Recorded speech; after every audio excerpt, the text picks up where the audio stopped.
그러므로 한 사람으로 말미암아 죄가 세상에 들어오고 죄로 말미암아 사망이 들어왔나니 이와 같이 모든 사람이 죄를 지었으므로 사망이 모든 사람에게 이르렀느니라. 아멘. 본문 말씀 로마서 5장 12절 말씀 원죄라는 제목으로 하나님의 말씀을 선포하도록 하겠습니다. 오늘 우리는 원죄에 대해서 배우도록 할 텐데요. 본문 말씀은 한 사람으로 말미암아서 죄가 세상에 들어오고 그로 말미암아서 죄의 싹신 사망이 세상에 들어왔다라고 가르쳐 주세요. 모든 인류가 아담이 선악을 알게 하는 나무를 먹음으로써 다 함께 타락해버려서 그 아담이 범한 그 첫 죄의 죄책과 부패함을 다 물려받은 것이죠. 이 죄책과 부패함을 다 이렇게 전가받는 것, 그것이 바로 원죄라는 것이에요. 역사 가운데에는 원죄를 부정하는 사람들이 많이 있었습니다. 성도들 가운데에서도 신학자들, 이단들, 여러 부류의 사람들이 이 원죄를 부정했어요.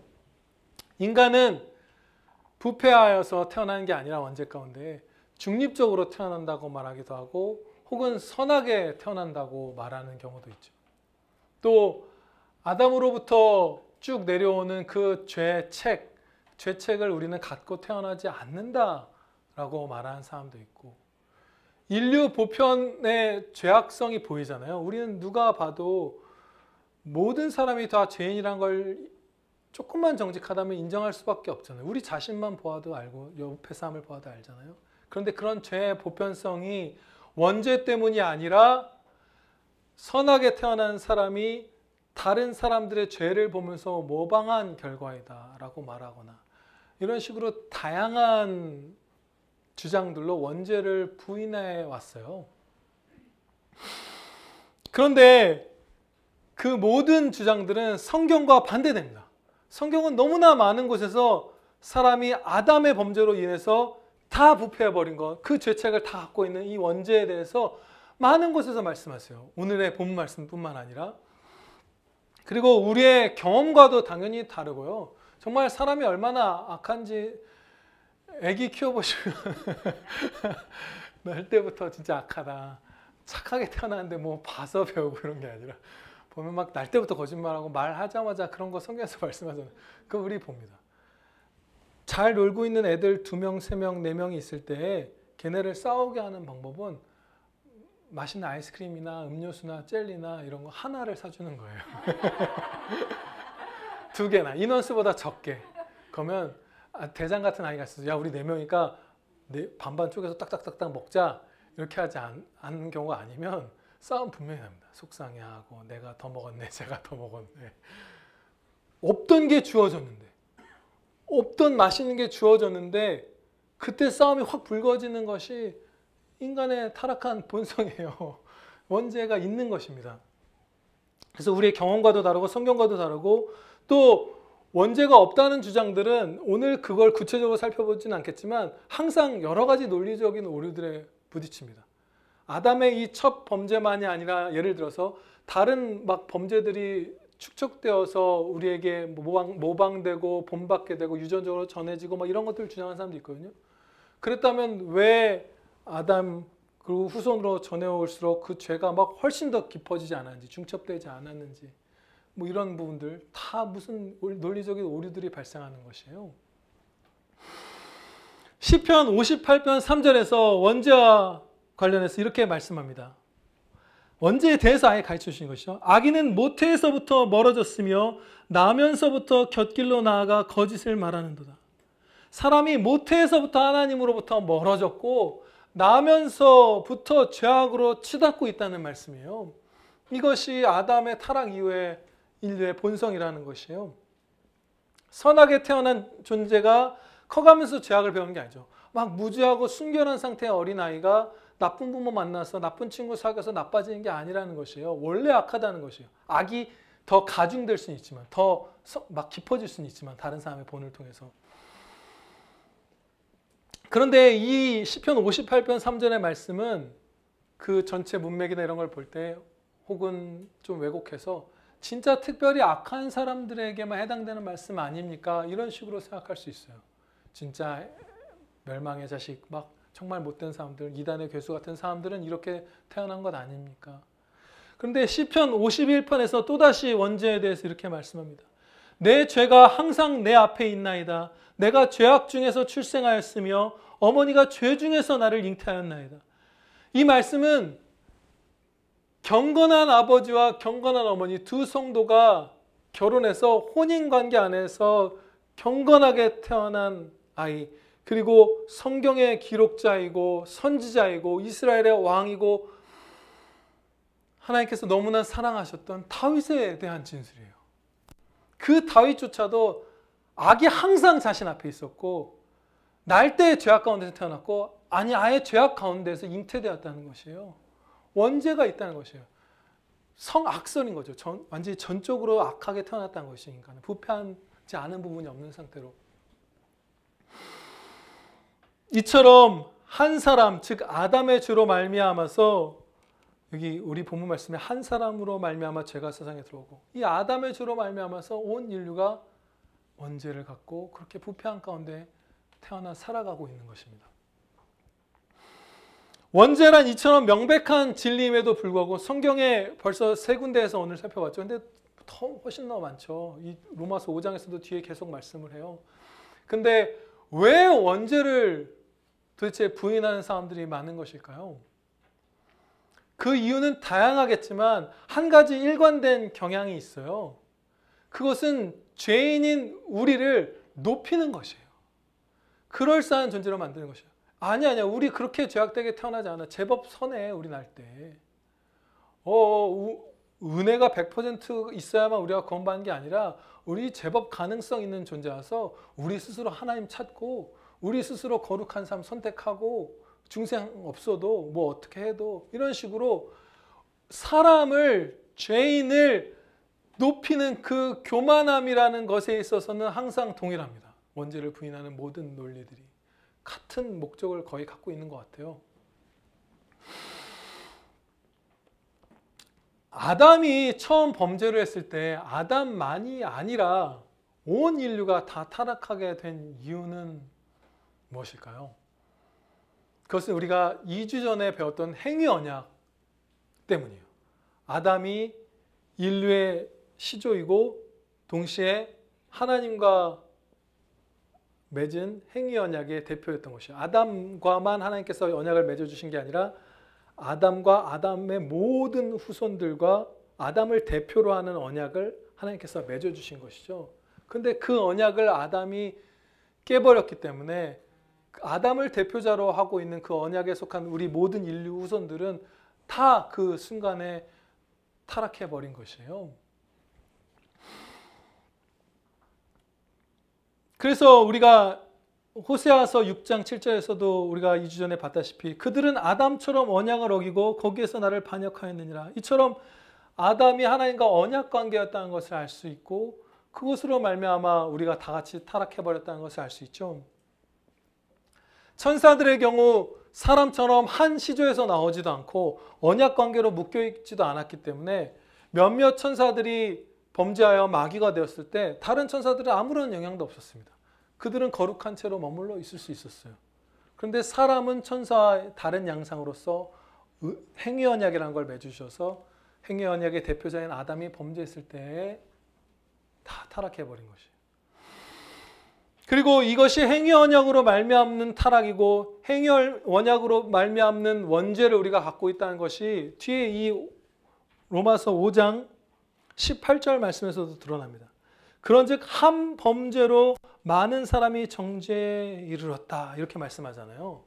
지금 무슨 아담이 평생 지은 범죄 그것들의 영향 그거 죄가 축적되어서 너희가 타락했다 이게 아니라 한 범죄 행위 언약을 깨버렸던 선악을 알게 하는 나무의 열매를 먹은 그 한 범죄를 딱 먹는 그 순간 그 죄로 그 한 죄로만 말미암아서 언약을 그때 깼기 때문에 그것으로 너희가 다 정죄에 이르렀다. 여기서도 행위 언약의 존재와 그것 때문에 우리가 원죄를 갖게 되었다는 것을 가르쳐 주시는 것이에요.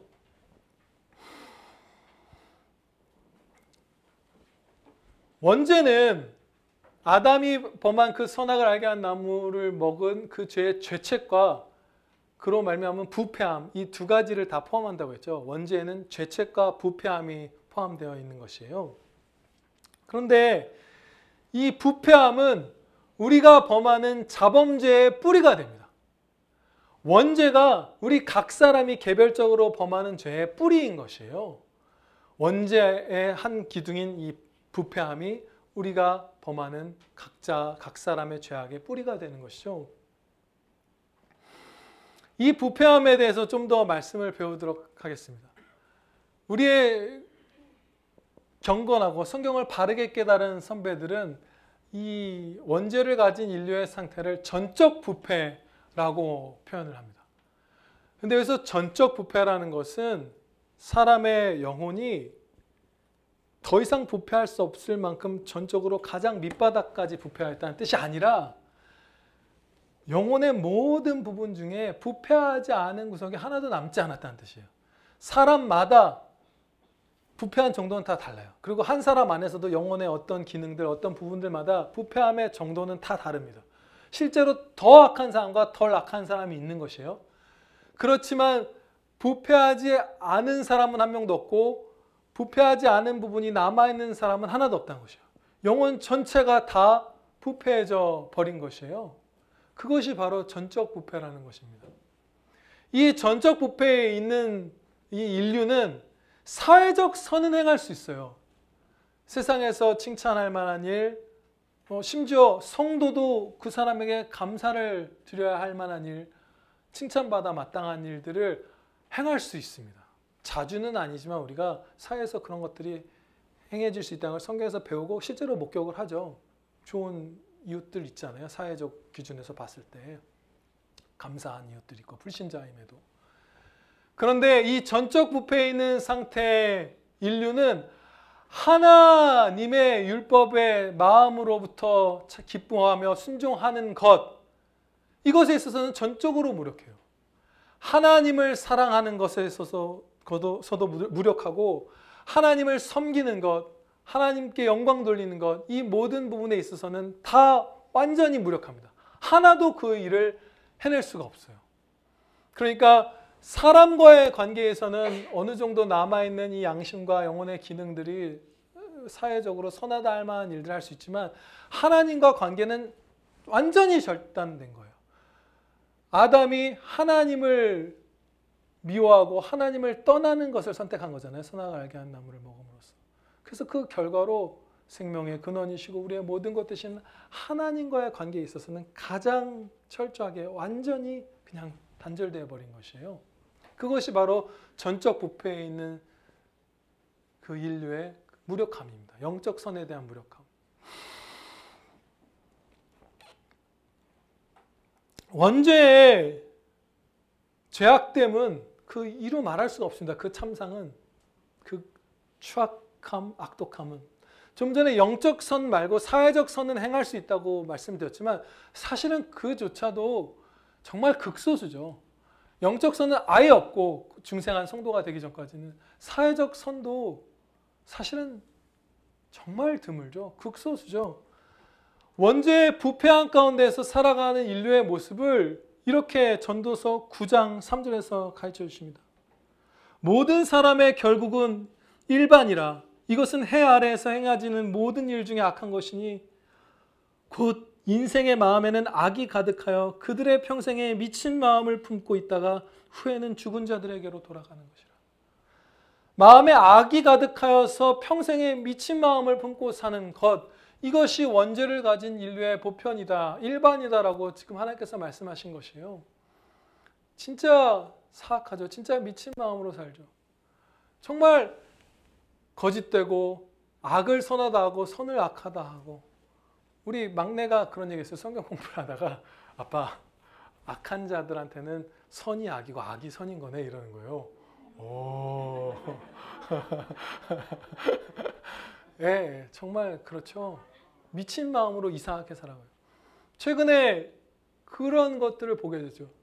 우리나라가 뭐 세계적으로도 그런 흐름이 많지만 법을 엄청나게 만들잖아요. 온갖 것을 법의 규제 아래, 국가의 통제 아래 두고 공무원을 많이 뽑고 큰 정부를 갖고 큰 나라가 책임지겠습니다. 국가가 책임지겠습니다. 뭐 이런 말 하잖아요. 온갖 분야에 대해서. 감히 니네가 뭔데.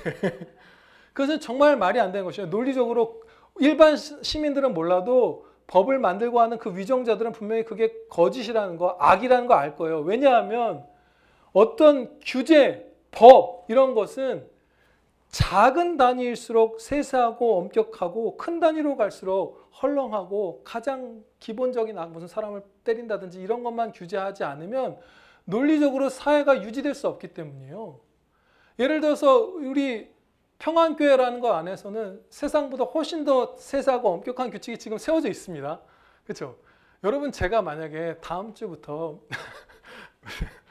그 꽃무늬 나시 같은 걸 입고 여기 올라오면 여러분 저 당연히 내쫓으시겠죠. 노회에 연락하고 아마 그런데 만약에 국가가 복장으로 누군가를 해임하는 것은 위법이다라고 해버리면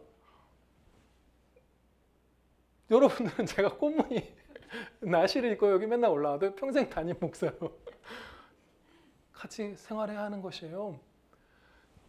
이슬람교 그들이 모인 회당의 규칙들이 있고 교회의 규칙이 있고 강원도 사람들의 규칙이 있고 무슨 전남의 어촌 마을의 사람들의 규칙이 있죠. 거기서는 어느 마당에서 거기 마치 공공장소 광장인 것처럼 누구네 김씨네 마당에서 금을 말리고 뭐 하는 게 일상이었는데 그걸 도시의 법을 적용해서 사유지 침범이다 해버리면 갑자기 이웃 사람들이 전과자가 되는 거잖아요. 세부적인 그 공동체들, 가정은 더 심하죠. 우리의 가정은 남편이나 아내가 번 돈, 배우자 서로 간에 그리고 자녀 간에 내 돈인 것처럼 그냥 갖다 쓰잖아요. 그거 완전히 세상으로 보면 무슨 공산주의보다 더한 거예요. 도적대죠, 도적대 거의. 근데 가족 내에서는 그 법이 그 엄격하고 엄청나게 강한 법, 말투 하나까지도 야 식탁에서 그 말투가 뭐야라고 하는 것이 가족의 법에선 합당한 거잖아요. 법은 소규모 집단일수록 세세하고 엄격하고 그 다양한 개성을 가진 집단들이 이슬람교와 기독교와 무슨 불교도와 무신론자가 모여 살고 어촌 사람과 도시 사람이 모여 사는 이 국가라는 틀에서는 진짜 작게만 세워야 우리가 함께 살아갈 수 있는 것인데 그래야 자유가 있고 자유의 행복이 있는 것인데 법을 미친 듯이 만들잖아요. 나라가 책임지겠다. 나라가 통제하겠다. 큰 정부를 만들겠다. 공무원을 더 뽑겠다. 그거 거짓인 거 알잖아요. 세상 사람들이. 그런데 그 미친 짓을 하는 거예요. 마음에 악이 가득하여 평생에 미친 마음을 품고 사는 것이니라. 이게 원죄의 실체예요. 진짜 악한 것이에요. 우리의 상태가. 저와 여러분의 상태가 바로 이랬던 것이고 지금도 옛사람의 부패함이 조금 남아있는 것이죠. 참성도는 거룩한 성향을 갖는 새 생명을 받았죠. 그래서 이 원죄의 부패함은 옛사람일 뿐이에요. 일부 남아있는 거예요. 그 잔당이 남아있는 것이에요. 그리고 성령께서 늘 내주하시면서 우리를 그 원죄의 부패함에서 보호해 주시죠. 계속. 그런데 우리가 신앙적으로 태만할 때 우리의 죄와 싸우기를 멈추고 주님 따르기를 더디할 때 그 원죄의 불길이 확 붙습니다. 정말 이 미친 생각뿐이라고 했던 그 죄악의 불길은 조금만 남아있다 하더라도 우리가 태만할 때 얼마나 거세게 붙는지 몰라요. 세상 그 어떤 사람이 지금 우리가 성경에서 보니까 알지만 다윗의 당시에 그 사람들 가운데 하나님 말씀을 자기 목숨보다 중하게 여겼던 다윗이 어떻게 부하의 아내를 강간했을까? 이거 아무도 상상도 못했을 거예요. 근데 다윗이 전쟁터에 맨날 앞장서서 나가고 이러던 사람인데 백성들, 부하들 다 전쟁 나갔는데 혼자 성위에 거니고 뭔가 그 신앙적으로 태만했던 것이잖아요. 그러다가 밧세바를 보고 그녀를 데려다가 부하의 아내를 데려다가 간음한 것이잖아요. 그 경건한 사람이 우리야 성경에서 봤으니까 상상하지만 우리가 지금 그런 사람 옆에 있고 뭐 그 당시 사람이었으면 진짜 상상도 못했을 일이 벌어지는 것이에요.